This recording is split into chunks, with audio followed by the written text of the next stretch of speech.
व्यक्तित्व के बारे में, और उनके व्यक्तित्व के बारे में हम लोगों ने एक तरह से श्री प्रसाद सिंह का हवाला लेते हुए ये बातचीत की थी कि व्यक्तित्व क्या होता है और विद्यापति का व्यक्तित्व कैसा था। इसके साथ ही हम लोगों ने यह भी देखा कि एक कवि के रूप में विद्यापति अपने को कहाँ पाते हैं, उनके पास किस तरह का विश्वास है।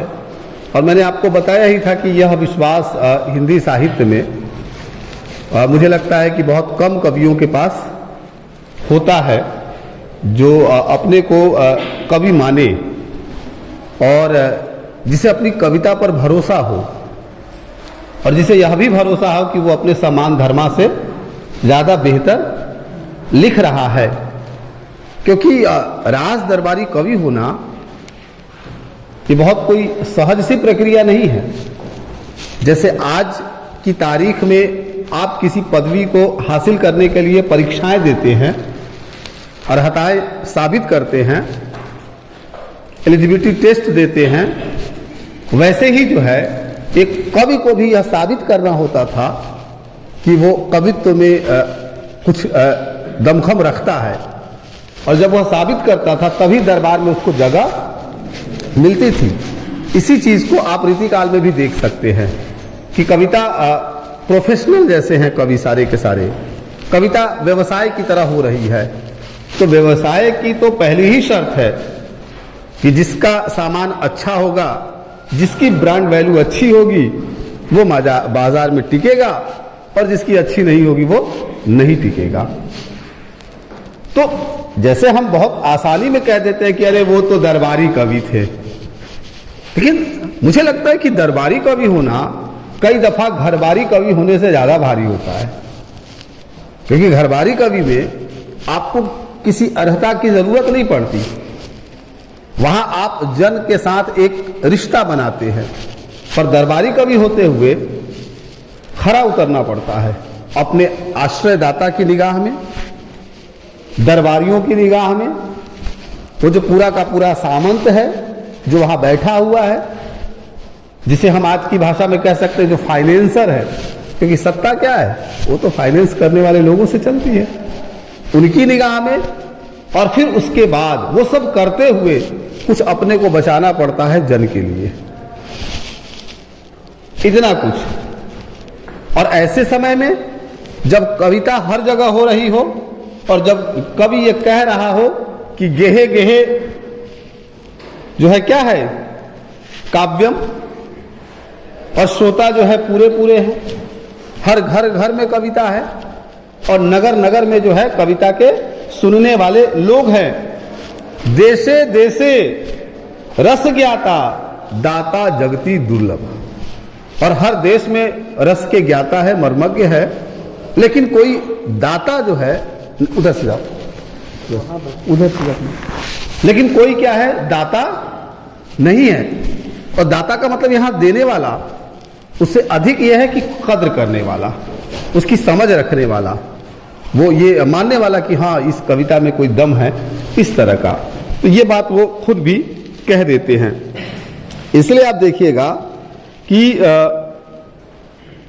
जब श्री प्रसाद जी लिखते हैं कि शुक्ल जी ने कबीर के बारे में लिखा, शुक्ल जी ने कबीर के बारे में अपने इतिहास में यह लिखा कि कबीर अपने श्रोताओं पर अच्छी तरह भाषित करना चाहते थे कि हमने ब्रह्म का साक्षात्कार कर लिया है। इसी से वे प्रभाव डालने के लिए बड़ी लंबी चौड़ी गर्वोक्तियां भी कहा करते थे। शुक्ल जी ने कबीर के बारे में ये लिखते हुए बताया है कि भाई वो गर्व उक्तियां क्या है, मतलब कहने का कि मैं किसी को बता सकता हूं, किसी को सही रास्ते पे ला सकता हूं, मुझमें विसंगतियों के शिनाख्त करने की क्षमता है, मैं कुछ हूं। प्रसाद जी कहते हैं कि शुक्ल जी ने जैसे भी लिखा हो, लेकिन जो है गर्वोक्तियां क्या है, कई बार कवि के लिए या किसी के लिए भी जरूरी हो जाती हैं कि जब उसे पता हो कि नहीं, अगर हम अपने पर गर्व करना, अहंकार करना नहीं हो सकता। अगर हम अपने पे गर्व ही ना करें कि मेरे अंदर कुछ है और मैं कुछ कर सकता हूं, तो फिर दुनिया क्या ही करेगी। इसलिए आप देखिए कि सर्वेश्वर जब अपनी कविता लिखते हैं प्रार्थना, तो वो उसमें लिखते हैं कि अपनी दुर्बलताओं का नित ज्ञान रहे, हर क्षण यह जान सकूं क्या मुझको पाना है क्या खोना है। इस तरह से वो कहते हैं कि प्रभु इतनी पहचान रहे। आप देखिए कि हमें हमारी कमजोरियों का भी पता होना चाहिए और कई बार अपनी कमजोरियों पर भी गर्व होना चाहिए।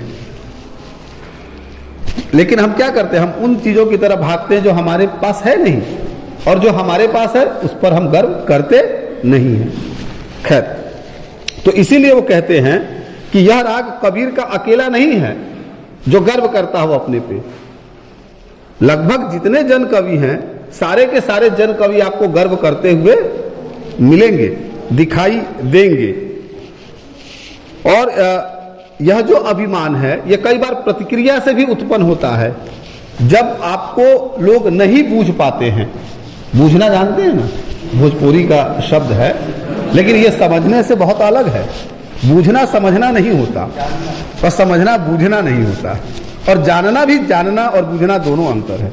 शब्द की बहुत ही रोचक प्रक्रिया है कि जानना, बूझना, समझना में पहले पर्याय वस्तुतः बराबर नहीं होते, सबकी अपनी अलग अलग आइडेंटिटी होती है, उनका निहितार्थ होता है। जैसे देखना और निहारना और घूरना, तीनों शब्द की अलग अलग प्रक्रिया है। देखना अलग है और निहारना अलग है। जब हम देखना कह रहे होते हैं तो हम किसी को स्थूल रूप में देख रहे होते हैं, और मैं कहता हूं कि जब हम निहार रहे होते हैं तो जैसे कि क्या कर रहे होते हैं, वो ये विद्यापति का ही टर्म है कि जब हम निहार रहे होते हैं उसमें जो है, तो क्या हुआ कि जैसे कि एक आश्चर्य उसमें मिश्रित होता है। लगता है कि जिसे हम देख रहे हैं उसे पूरा देख रहे हैं कि नहीं, या ऐसा तो नहीं कि वो देखा हुआ हर क्षण बदलता जा रहा है। तो ये शब्दावलियां कमाल की है। समझने में हो सकता है कि केवल मस्तिष्क का बोध हो जाए, लेकिन बूझने में आत्मा भी शामिल हो सकती है। बूझने में वो कुछ भी होता है, वो सब शामिल होता है जो मतलब वो जो सीधे सीधे जो एक जो ज्ञान मीमांसा है उससे थोड़ा बाहर भी जाता है। जैसे कि देखने में बहुत कुछ शामिल होता है, देखना उसी तरह से नहीं होता है। नरेश सक्सेना की एक कविता भी है, और देखने के हिंदी में दो बड़े कवि हैं जो देखना जैसी क्रिया का गजब का इस्तेमाल करते हैं। एक तो निराला है, निराला का बहुत ही प्रिय है ये देखना, और एक नागार्जुन है जो बीए पार्ट 1 में पढ़े होंगे, उनके लिए रिपीट हो रहा होगा। नागार्जुन है, और आप देखिएगा कि वही देखने के कवि वो भी हैं जो बार बार विद्यापति आपको कहेंगे कि देख देख राधा रूप अपार, देख देख। उस पद पर जब आएंगे तब करेंगे वो व्याख्या। तो कहा कि ये हम क्यों कह रहे थे, हम ये कह रहे थे कि कई बार क्या है कि ये प्रतिक्रिया स्वरूप, कि जब आपको कोई बूझ नहीं पाता है, जब आपको लगता है कि आप कर तो रहे, लिख तो रहे हैं, लेकिन उसके कदरदान नहीं है, आपको रिस्पांस नहीं मिल रहा है, तो फिर उसको कहना पड़ता है कि मैं भी कुछ हूं, मेरी तरफ भी देखो। जैसे इलियट को चिल्ला चिल्ला के कहना पड़ा, बहुत सारे शायरों को कहना पड़ा, बहुत सारे रचनाकारों को अपनी ओर खींचना पड़ा कि देखो मेरी तरफ, ध्यान दो। जब कवि की तरफ आप ध्यान नहीं देंगे काव्य पाठ में, तो वो एक ही पंक्ति को 4 बार पढ़ेगा, और जब आप ताली बजा देंगे तो अगली पंक्ति पढ़ेगा। मुशायरों में तो ऐसा अक्सर होता है, एक ही शेर सुनाता जाएगा सुनाता जाएगा सुनाता जाएगा। तो ये जो एक भाव है यह होता है। और विद्यापति का जो आत्मविश्वास था वो बहुत ही प्रबल था। इसलिए आप देखिएगा कि वो कविता पर बहुत सारी बात करते हैं, जिसे मैंने पहले ही लेक्चर में स्पष्ट कर दिया था। कहते कि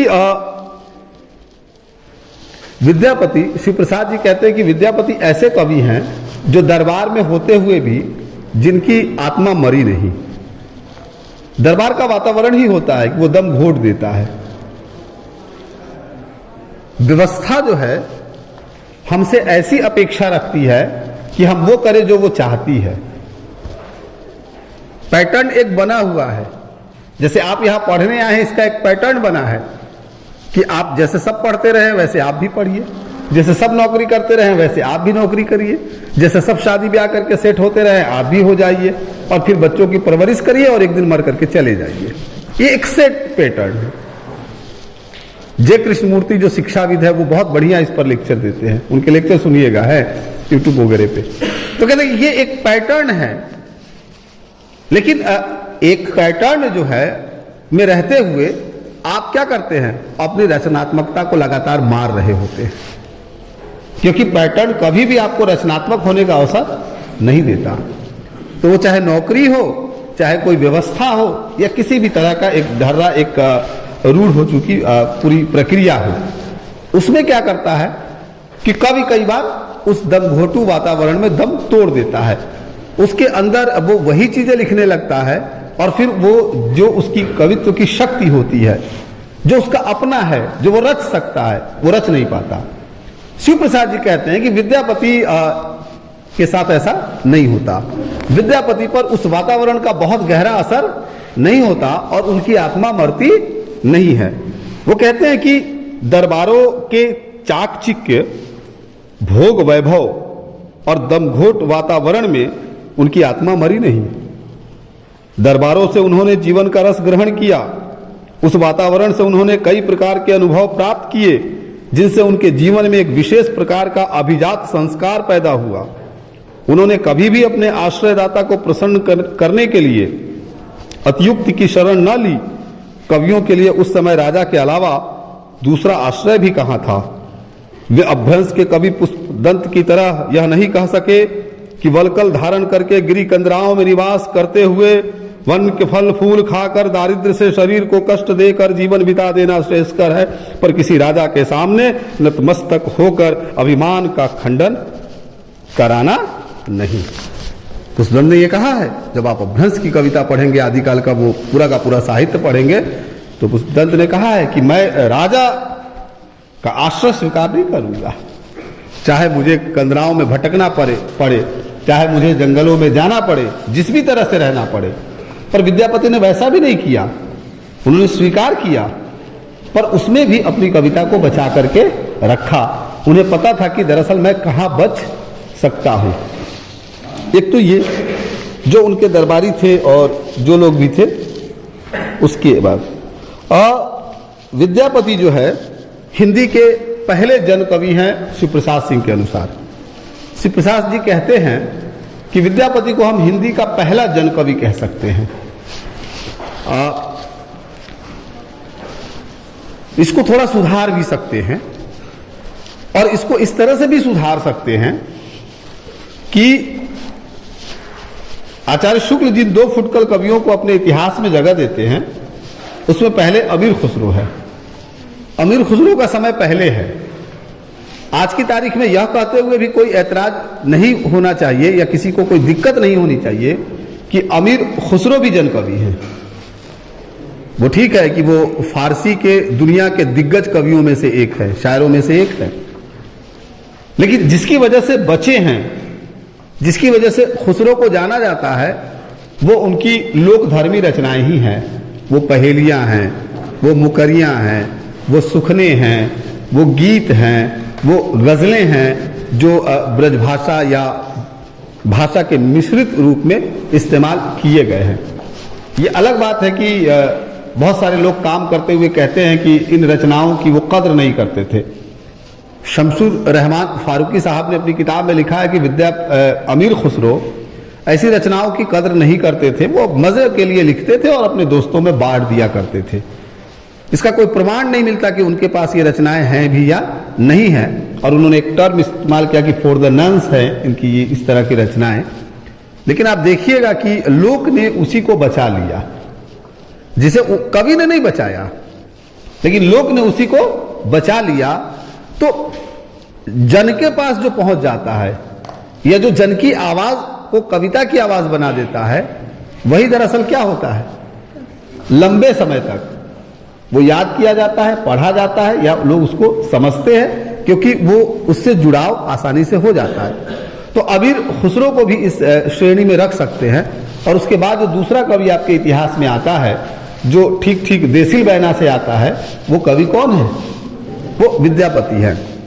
शिव प्रसाद जी कहते हैं, और क्या कहते हैं? कहते हैं कि विद्यापति को हिंदी रीतिकालीन कविता का जन्मदाता भी कह सकते हैं। नक्शिक वर्णन में विद्यापति की उक्तियां अनमोल हैं।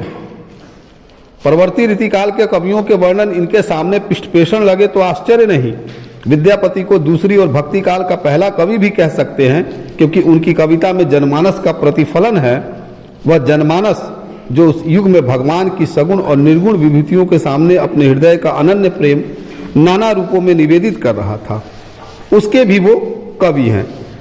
और वो ये भी कहते हैं कि विद्यापति मूलतः सौंदर्य उपासक कवि हैं, कि सौंदर्य की उपासना करने वाला। सौंदर्य का ऐसा कवि आपको उस दौर में नहीं मिलेगा, उसके बाद भी नहीं मिलेगा। भक्ति काल में भी मुझे याद नहीं है, मेरा जो बहुत थोड़ा सा ज्ञान है उसके आधार पर भी कोई भी ऐसा कवि इतना जो सौंदर्य को लेकर के इतना सजग हो और बार बार बात करता हो, आपको दिखाई नहीं पड़ेगा। और जब सौंदर्य कह रहे हैं तो मुझे लगता है कि उस समय तो एस्थेटिक्स कोई डिसिप्लिन की तरह डेवलप भी नहीं हुआ था। सौंदर्य शास्त्र पर बहुत सारी बहसें भी नहीं थी, काव्य संप्रदाय में थोड़ी सी बहसें थी, लेकिन उससे अधिक नहीं थी। तो वो ये बताते भी हैं कि सौंदर्य क्या है, जिस रूप को वो देखने की बात करते हैं उसकी अपूर्वता की भी सूचना देते हैं। और अपूर्वता की ही सूचना नहीं देते, बल्कि उसके एक एक हिस्से को या उसके एक एक अंश को जैसे कि वो अपनी कविता में मूर्त करते हैं, सामने लाते हैं। इसीलिए वो कहते हैं कि सौंदर्य उनके लिए अपरूप है। अपरूप जो मनुष्य के मन में पुलक, प्राणों में शक्ति और शरीर में रोमांच भर दे, वही अपरूप कहलाता है। अपरूप क्या है कि अपरूप क्या करेगा? कह रहे हैं कि अपरूप मन में पुलक पैदा करेगा, प्राणों में शक्ति पैदा करेगा, शरीर में रोमांच पैदा करेगा, वही अपरूप होगा। इसी वजह से उस अपरूप को हम बार बार देखना चाहते हैं, या उस अपरूप को कवि बार बार देखता है। शारीरिक सौंदर्य भी महत्वपूर्ण है। ऐसा भी नहीं है कि हम ये कह सके कि विद्यापति जब श्रृंगार का वर्णन करते हैं तो विद्यापति का सारा श्रृंगार जो है इंटरनल ही है। इंटरनल है, इंटरनल ब्यूटी को वो डिफाइन भी करते हैं। और ब्यूटी की जो उसकी जो लाइफ है, मतलब वो बियॉन्ड द लाइफ जिसे कह सकते हैं, कि जीवन के पार भी जो सौंदर्य है, उस सौंदर्य को वो इंटरनल प्रक्रिया मानते हैं, आंतरिक मानते हैं। इसलिए कहते हैं कि जब आंतरिक स्तर पर हम उतरते हैं तो वो कभी भी हमें तृप्त नहीं करती। लेकिन इसका यह मतलब नहीं है कि विद्यापति केवल और केवल इंटरनल ब्यूटी पर ही पूरी की पूरी कविता कर जाते हैं। विद्यापति यहां भी एक सेतु का काम करते हैं कि वो जितने इंटरनल ब्यूटी के कवि हैं उतने ही वो एक्सटर्नल ब्यूटी के भी कवि हैं। वो बाहरी सौंदर्य को भी अपनी कविता में शामिल कर देते हैं। आप देखिएगा, इसीलिए कई बार ऐसा लगता है कि विद्यापति लगातार किसी सेतु का काम कर रहे हैं। भाषा के स्तर पर, उपासना के स्तर पर, सौंदर्य के स्तर पर, श्रृंगार के स्तर पर, भक्ति के स्तर पर, कई स्तरों पर वो लगातार काम कर रहे हैं। और मजेदार ये है कि इन स्तरों की तलाश किसने की? एक कवि के जीने के बहुत बाद, जब हम 20वीं शताब्दी में उसकी कविता पर बातचीत कर रहे हैं, विस्तार से तो बातचीत 20वीं शताब्दी में ही होती है, उसके पहले विद्यापति रहे होंगे, वो अपनी पांडुलिपियों में थे ही थे, वो जन में थे ही थे, और जन लगातार उनको जो है गुन रहा था या गा रहा था। लेकिन ये जो क्लासिफिकेशन है, ये जो वर्गीकरण है कि वो भक्त है, कि वो श्रृंगार है, कि वो शैव है, कि वो वैष्णव है, तो क्या है नहीं है, ये तो हमारे जैसे, आपके जैसे और हमारे जो पुरखे पुरनिये रहे हैं, जिन्होंने उनकी कविता को लेकर के बातचीत शुरू की है या काम किया, उन्होंने तय किया। कवि कोई तय नहीं करता। हम किसी कवि की कविता पढ़ते हैं और पढ़ करके एनालिसिस करते हैं और कहते हैं कि ये महान कविता है, क्योंकि इस कविता में ये है, हमारा समय बोलता है, ये बोलता है, वो बोलता है, वो बोलता है, वो बोलता है, वो बोलता है, सब कह देते हैं। कवि से पूछेंगे कि कवि जी, आप जो ये कविता लिख रहे थे तो आपके जहन में उस समय था कि आप क्या क्या बोलेंगे? मुझे लगता है कि दुनिया के 90% से ज्यादा कवि, कुछ 10% कवि होंगे जो बहुत सोच समझ करके और क्या क्या बोलना है ये बोल करके लिखते होंगे। इस क्लास में भी कई कवि मौजूद हैं मुझे छोड़ के। तो कहा कि वो क्या करेंगे? वो यही कहेंगे कि हमने इतना नहीं सोचा था। हम जिस तरह से उसकी कविता का विश्लेषण करते हैं, या जिस तरह से एक शैली जो वैज्ञानिक है वो उसके शब्दों को तोड़ता है, पाठ पाठ का जिस तरह से विश्लेषण करता है, कवि इतना सोच करके काम नहीं करता। हमें लगता है कि वो सोच रहा होगा, कई बार वो सोच भी रहा होता है, उसके बहुत सारे सोचे हुए का ये परिणाम होता है, लेकिन हम बहुत सारे एंगल निकाल लेते हैं और फिर हम बताते हैं कि ये कविता इस साइड की है, मतलब सो कॉल्ड लेफ्ट, ये कविता इस साइड की है, ये कविता इस साइड और इस साइड की नहीं, ये कविता इस तरह की कविता है, ये कविता उस स्तर की कविता है, ये कविता इस स्तर की कविता है, वगैरह वगैरह। ये हमारा हो, कवि ने नहीं किया था। इसलिए जो खांचे हमने बनाए हैं, ये खांचे तो बाद में डेवलप किए। कवि तो केवल और केवल कविता कर रहा था।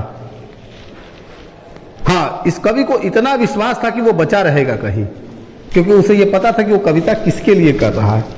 जब आप किसी के लिए खड़े होते हैं, जब आप किसी के कंधे पर अपना हाथ रख रहे होते हैं, जब आप किसी को आशीष रहे होते हैं, जब किसी के पैरों की रफ्तार बन रहे होते हैं, जब आप किसी को संबल दे रहे होते हैं, जब आप बंधे हुए समाज को मुक्त करने की कोशिश कर रहे होते हैं, जब आप मनुष्य के रूप में खड़े हो रहे होते हैं, किसी पुरुष और स्त्री के रूप में नहीं, तो पता होता है कि यह दूर तक अपने को ले जाना है। ये किसी तय परिपाटी या किसी परिधि में अपने को घेरना नहीं है। और ऐसे समय में जब दुनिया की और बहुत सारी आवाजें ऐसा कहने को, बोलने को, करने को तैयार ही नहीं है, तो ये वो विश्वास होता है जिसमें लगता है कि नहीं, हम कहीं बचे रहेंगे।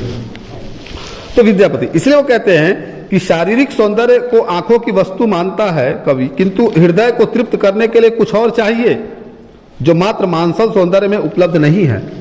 और शिवप्रसाद जी लिखते हैं कि वह कुछ ही कविता का या विद्यापति का अपरूप है। आत्मा को तृप्त करने के लिए भी चाहिए, और क्या है, एक तरह से आंखों को तृप्त करने के लिए भी चाहिए।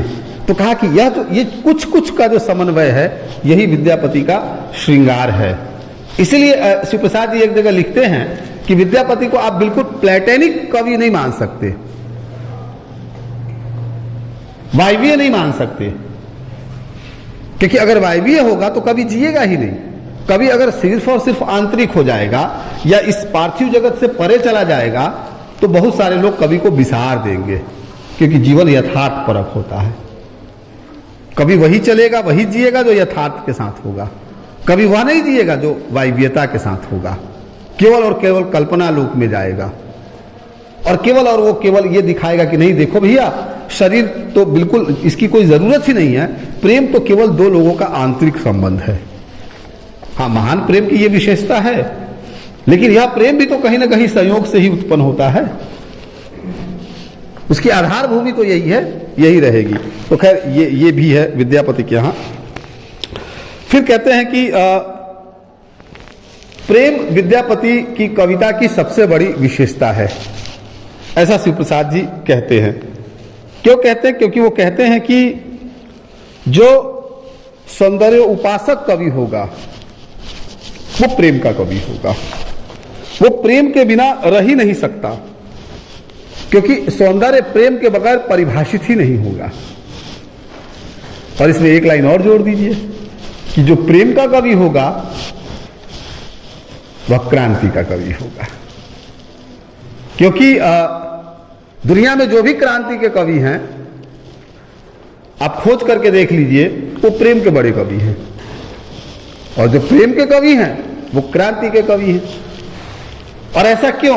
क्योंकि प्रेम जब भी आएगा तो बहुत सारी बाइनरी को तोड़ते हुए आएगा, बहुत सारे बाउंड्रीज को तोड़ते हुए आएगा।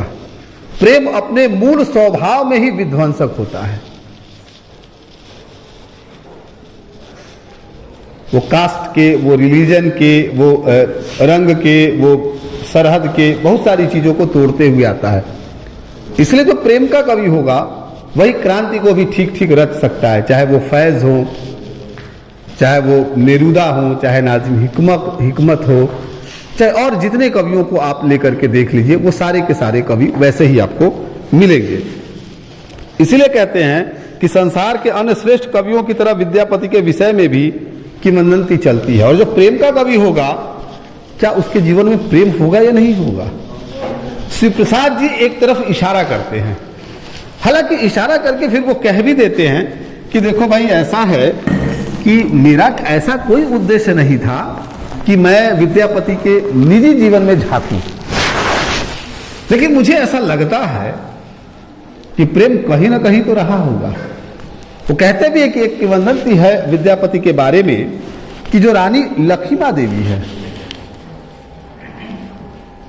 जो रानी है, जिसके वो आश्रयदाता है, शिवप्रसाद जी कहते हैं कि ऐसा मालूम पड़ता है कि लक्ष्मा देवी से उनका प्रेम था, क्योंकि लक्ष्मा देवी का जो सौंदर्य उन्होंने रचा है ना, पूरी की पूरी विद्यापति की कविता में जिस सौंदर्य को उन्होंने गढ़ा है, रचा है, बुना है, वो लक्ष्मा देवी का सौंदर्य है, जिसकी चर्चा बार बार आती है। तो कहा कि यह प्रेम रहा होगा जिसे विद्यापति ने रचना में रच दिया होगा। जिसे हम जब जायसी पढ़ेंगे तब मैं आपको बताऊंगा कि जायसी के जीवन में क्या रहा है, जिसकी वजह से जायसी प्रेम के इतने बड़े कवि हैं, कमाल के कवि हैं। खैर, तो इसलिए वो कहते हैं, और मजेदार ये है कि लक्ष्मा सुंदर ही नहीं थी, उच्च कोटि की कवित्री भी थी। प्रेम के लिए सिर्फ सौंदर्य जरूरी नहीं होता है, कई बार प्रेम के लिए क्या है, एक तरह से एक समान धर्मा होना या कुछ और भी गुण होते हैं।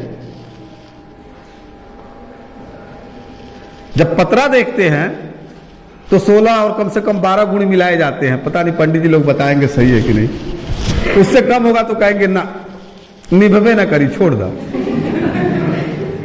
लेकिन प्रेम कोई पतरा नहीं देखता, वो 16 के 16 विपरीत गुण भी देख सकता है और वहीं पर वो घटित होगा।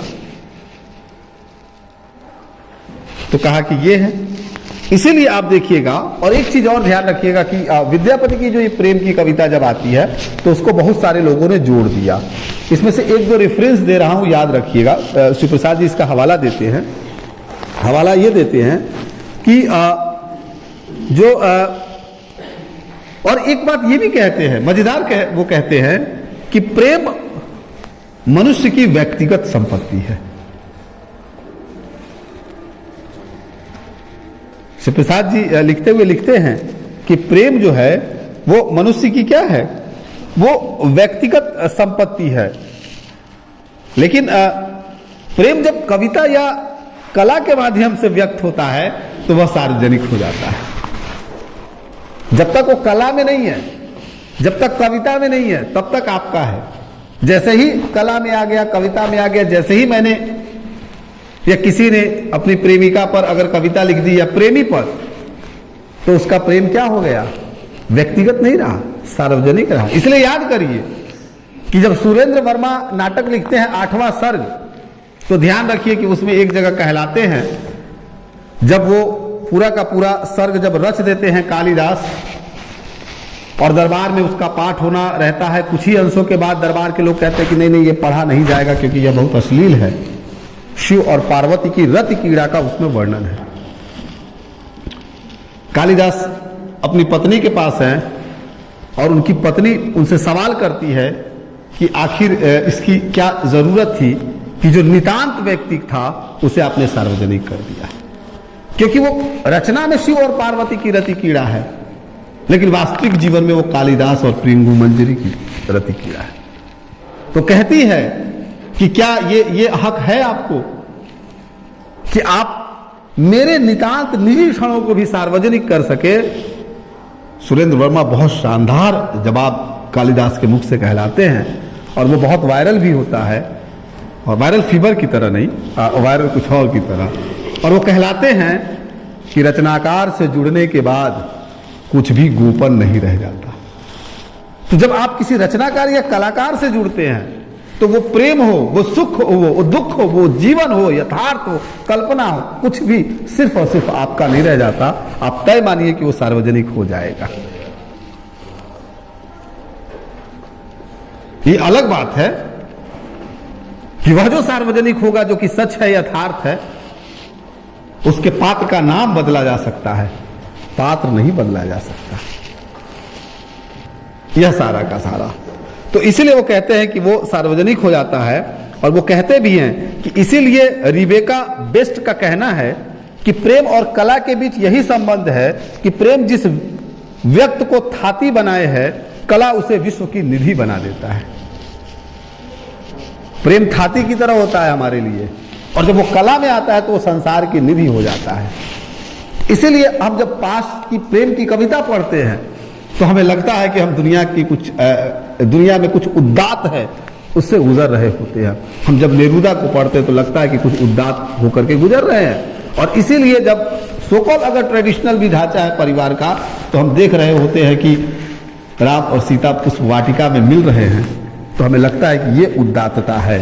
या फिर जब निराला लिख रहे होते हैं कि नैनों का नैनों से प्रिय गोपन संभाषण, पलकों का नौ पलकों पर प्रथम उत्थान पतन, तो हमें लगता है कि ये उदात्तता है। वो हमारा नहीं होता, लेकिन हमारा न होकर भी वो हमें कहीं ना कहीं उदात्त बना रहा होता है। ऐसा भी वो लिखते हैं। इसलिए वो कहते हैं कि दाते को कोट करते हुए कहते हैं, और कहते हैं कि दाते इस प्रेम को अपने जीवन की सबसे बड़ी प्रेरणा शक्ति मानता था। मैं वह हूं जिसके जीवन में प्रेम यदि प्रोत्साहन दे तो लिखता हूं, दाते कहता है, और अगर ना दे। दाते ने कहा कि मैं वह हूं जिसके जीवन में प्रेम यदि प्रोत्साहन दे तो लिखता हूं। प्रेम मेरे अंतर मन में जैसा कहता है मैं वैसा ही व्यक्त करता हूं। इसलिए आप देखिएगा कि संसार के जो बड़े कवि हैं वो कहीं ना कहीं प्रेम के ही कवि हैं। प्रेम के संयोग के कवि भले हो ना हो, लेकिन दुनिया के ज्यादातर बड़े कवि प्रेम के वियोग के कवि हैं, क्योंकि वियोग का जो रस होता है वो करुण होता है। और करुणा जिसमें ये क्षमता होती है कि वो संसार को अपना बना ले। इसलिए आचार्य शुक्ल जब लिखते हैं तो लिखते हैं कि सुख में हम एकांत खोजते हैं। इसलिए संयोग की कविताएं सराही नहीं जाती, बहुत नहीं सराही जाती, या उस कोटि की कविता को केवल और केवल जो है सिद्धा अवस्था की तरह लेते हैं। लेकिन जब हम दुख में होते हैं तो हम संसार खोजते हैं। करुणा हमारा प्रसार करती है, पूरी दुनिया हमें अपनी जैसी मालूम पड़ती है और पूरी दुनिया को हम अपना लेना चाहते हैं। ऐसा कहें तो ये हवाला भी वो देते हैं। और इस तरह की मैं जिस बात की तरफ इशारा करना चाहता था वो ये है कि सहजिया एक संप्रदाय है। आप नोट कर लीजिएगा, कभी ऑब्जेक्टिव रूप से आपसे पूछ दिया जाएगा तो सहजिया संप्रदाय के जो वैष्णव भक्त है उन्होंने विद्यापति को अपने 7 श्रेष्ठ रसिक भक्तों में से एक माना है। 7 उनके श्रेष्ठ रसिक भक्त हैं। रसिक भक्त मतलब प्रेम के ही, वैसे भक्त जो प्रेम को ही आधार बना करके भक्ति करते रहे, उसमें से एक नाम विद्यापति का भी माना है। और यह भी कहा है कि इस 7 में प्रथम विलव मंगल है, जिन्होंने यौना आरंभ में चिंतामणि वेश्या से प्रेम किया था और बाद में विरक्त होकर के बड़े कवि हुए, भक्त हुए। संसार आप जानते ही हैं कि मैंने अभी पहले भी कहा कि संयोग में प्रेम जो है संकुचित होता है और वियोग में प्रेम जो है विस्तृत होता है। थोड़ी देर के लिए सोच लीजिए कि घनानंद ने कहा था सुजान से कि चलो मेरे साथ, सुजान ने मना कर दिया। जब आप ये पढ़ते होंगे तो आपके हृदय पे बड़ी चोट लगती होगी, कैसी निठुर थी। लेकिन अगर सुजान चली जाती तो घनानंद क्या घनानंद होते और घनानंद ये कह पाते कि इत बाट पड़ी सुधीराउ रो भूलनी, अब कैसो उराहन दीजिए जू, अब तो सब शीश चढ़ाई लई जे कछु मन भाई सुखी। या फिर ये कह पाते उसी लाइन में कि घनानंद प्यारे सुजान सुनो, तिहारी न बातिन जी जिए जू, नित नी के रहे पहचार, कहा आशीष हमारी लीजिए जू। ये है प्रेम, जो कुछ ना पाकर के भी आशीषना जानता है। इसलिए आचार्य रामचंद्र शुक्ल ने गोपियों के प्रेम को या घनानंद के प्रेम को आशा का उत्सर्ग कहा है, या नागमती के प्रेम को, कि सब कुछ को जैसे कि खो देना, लेकिन उसके बाद भी जो है क्या है, नहीं बिसारना, पाने की जहां कोई कल्पना ही नहीं करना, इस तरह की बात कही है। मीर मीर नहीं होते। अगर आगरे की वो शहजादी मिल जाती जिससे उन्हें प्रेम हुआ था, और मीर जब दिल्ली आ गए और दिल्ली से जब लखनऊ आ गए, उनके जीवन में बहुत लोग रहे, लेकिन वो जो प्रेम था वो नहीं मिल पाया। इसलिए मीर की पूरी शायरी उस अतृप्ति की ही कहानी कहती है। तो कवि इस तरह से भी जीवन और प्रेम को रचने की कोशिश करता है। एक तो ये है। और विद्यापति का राजा शिव सिंह की पत्नी लखिमा से गुप्त प्रेम था, ऐसा ये हवाला देते हैं। कहते कि ये हो सकता है, कोई जरूरी नहीं कि ये रहा ही होगा, और ऐसा भी हो सकता है कि कोई जरूरी नहीं कि विद्यापति ने कभी प्रकट किया होगा। दुनिया में बहुत सी प्रेम कथाएं ऐसी हैं जो कभी अभिव्यक्त नहीं हो पाती, जो हृदय में ही उत्पन्न होती है और हृदय में ही दफन ले लेती है, लेकिन आजीवन चलती है। तो ऐसा भी कुछ रहा होगा, जो कुछ भी। उसके बाद यह है कि मैंने प्लेटोनिक और ये सब तो बता ही दिया विद्यापति के गीतों को लेकर के। एक चीज है कि धर्म का क्या मामला है। धर्म का मतलब तो धार्मिक होने का, भक्ति का मामला। श्री प्रसाद जी एक जगह लिखते हैं, पेज 34 में आकर के, बस एक दो अंश और बताता हूं और उसके बाद कुछ और बताऊंगा। कहते हैं कि विद्यापति का जो विरह है वो बहुत उदात्त है। कैसे उदात्त है? मैं उसके विरह के कुछ जो है पद आपके सामने रख देता हूं, शायद आपको अंदाजा लग जाएगा कि कहते हैं कि चानन भेल विषम सर रे, भूषण भेल भारी, आ सप नहु नहीं हरि आयल रे, गोकुल गिरधारी। चानन भेल विषम सर रे, चंदन भी, अब जो चंदन इस पूरे मस्तिष्क को, ललाट को शीतलता देता है, वह भी जैसे कि विपरीत हो गया है। और कहा कि जो भूषण है, यानी कि क्या है, वो सारा का सारा जो श्रृंगार है, वो सारा का सारा अब क्या हो गया, भारी हो गया। अब वो सुहाता जैसे कि नहीं है, बिल्कुल अच्छा नहीं लगता। आप जानते हैं कि आगे चल के सूर भी यही डेवलप करते हैं। जब भ्रमर गीत सार लिखते हैं तो कि मधुबन अब अच्छा नहीं लग रहा है। जो दृश्य थे, जो जगहें थी, वो जो संयोग में सुहाती थी, वियोग में क्या है, दग्ध करती हैं, जलाती हैं। प्रेम में जब आप साथ होते हैं तो फिर 49 और 50 डिग्री का टेम्परेचर भी कुछ नहीं करेगा। आप 50 किलोमीटर पैदल चल देंगे। और वियोग में जब होंगे तो चांदनी रात भी 4 कदम चलने के लिए कहेगी कि ना, चले ना जाएगा। ऐसा भी होता है। वो इतना ही नहीं कहते, और वो कहते कि मोर पियतम सखी गेल दूर देश, जौवन दैगल साल सनेश। मेरा जो प्रिय है वो दूर देश चला गया, उसका कोई संदेश नहीं आ रहा है।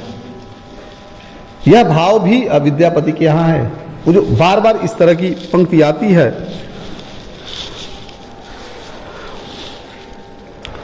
बिरह पयोधि पार किय पाओ, मोर मन नहीं पतियाई।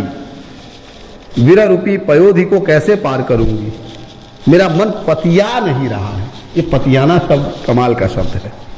ये कमिटमेंट से कही जाता है, भरोसे से भी कही जाता है। ऐसा भी वो कहती हैं। और वो ये भी कहती है कि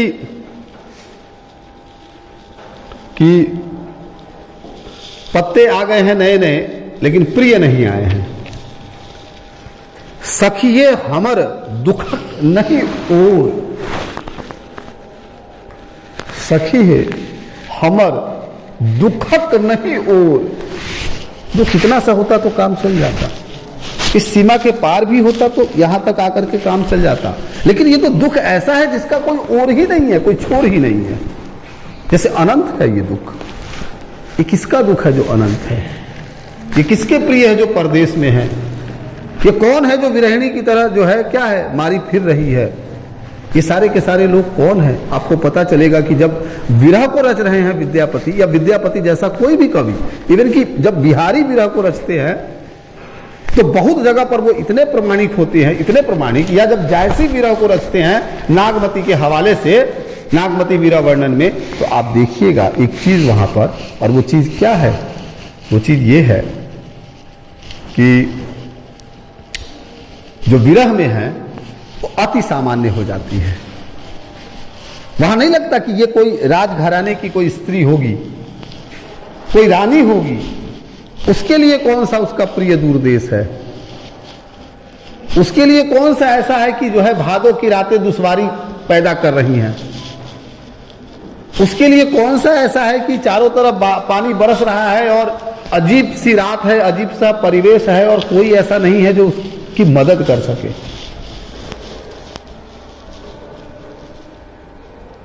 या वो कौन सी है जिसके बारे में कवि जब लिखता है तो कहता है कि बिनु लिखे ही पाती दई पठाए।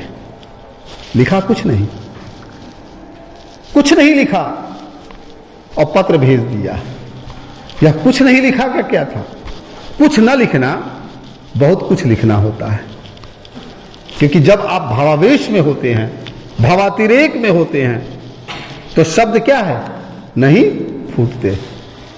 इसलिए आप देखिएगा कि विद्यापति की कविता न सिर्फ सूर की कविता को दिशा देगी, न सिर्फ मीरा की कविता को देगी, बल्कि वो रीतिकाल के बहुत से कवियों को भी दिशा देगी।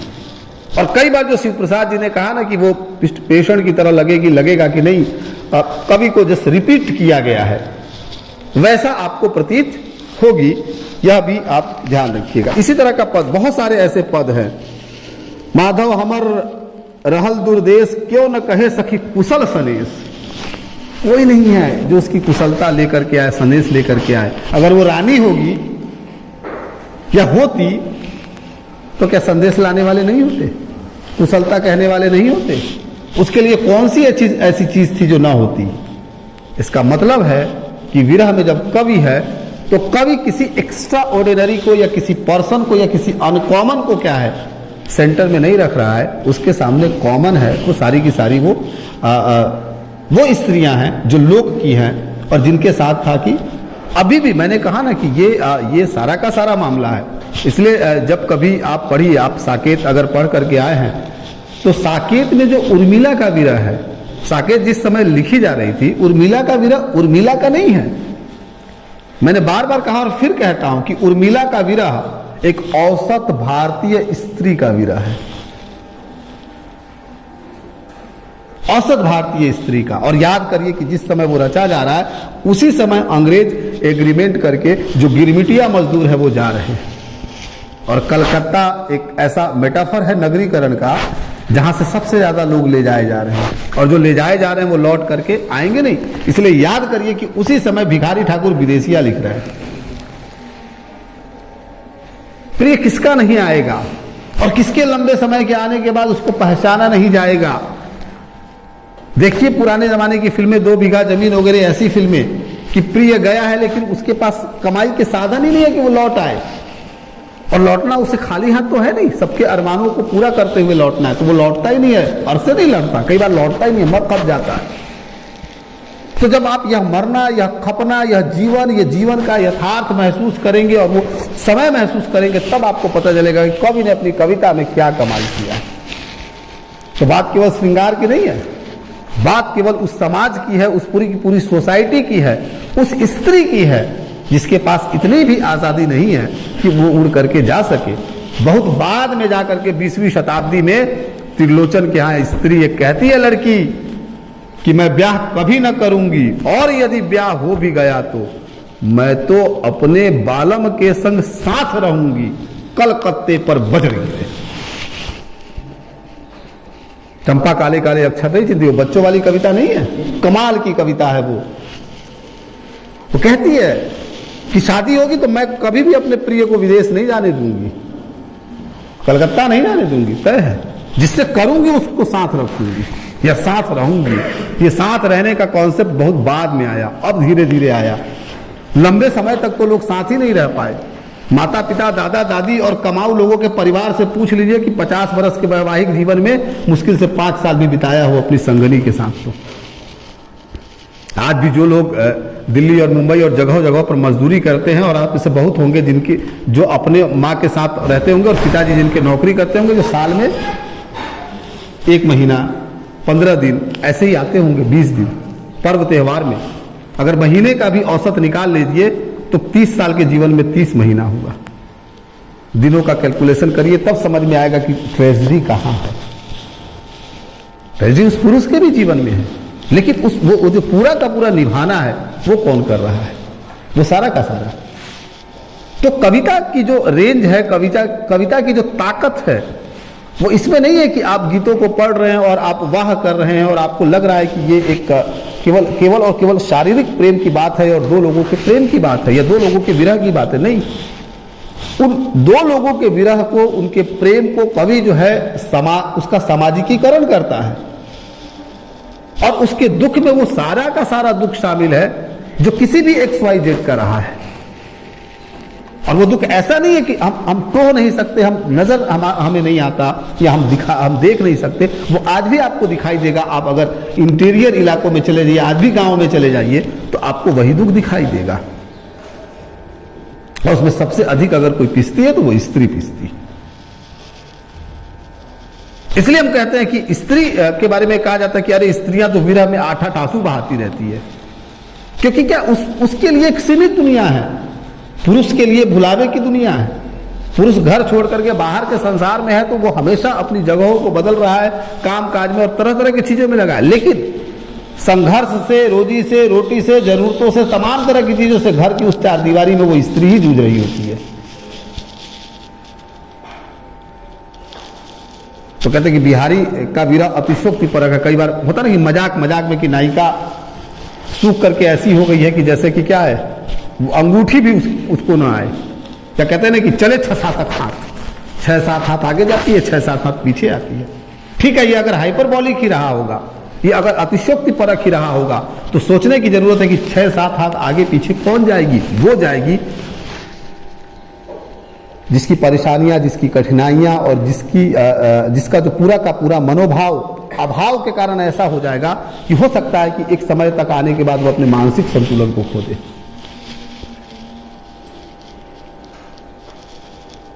बौराना कुछ और नहीं होता, और बौराना किसी नस का खींच जाना नहीं होता।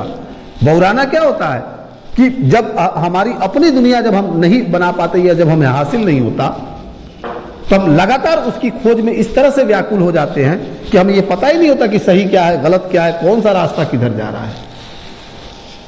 ये होता है। बहरहाल मैं भटक गया। किनकी क्लास है? बसंत सर की ना? तब ये कंटिन्यू रहेगी अभी कुछ देर तक, जब तक सर नहीं आते। थोड़ा पानी पी लूं ना। समझ में आ रहा है? आप लोगों को ये भी लग सकता है कि मैं आप लोगों को भटका रहा हूं, तो मेरा ये काम ही है।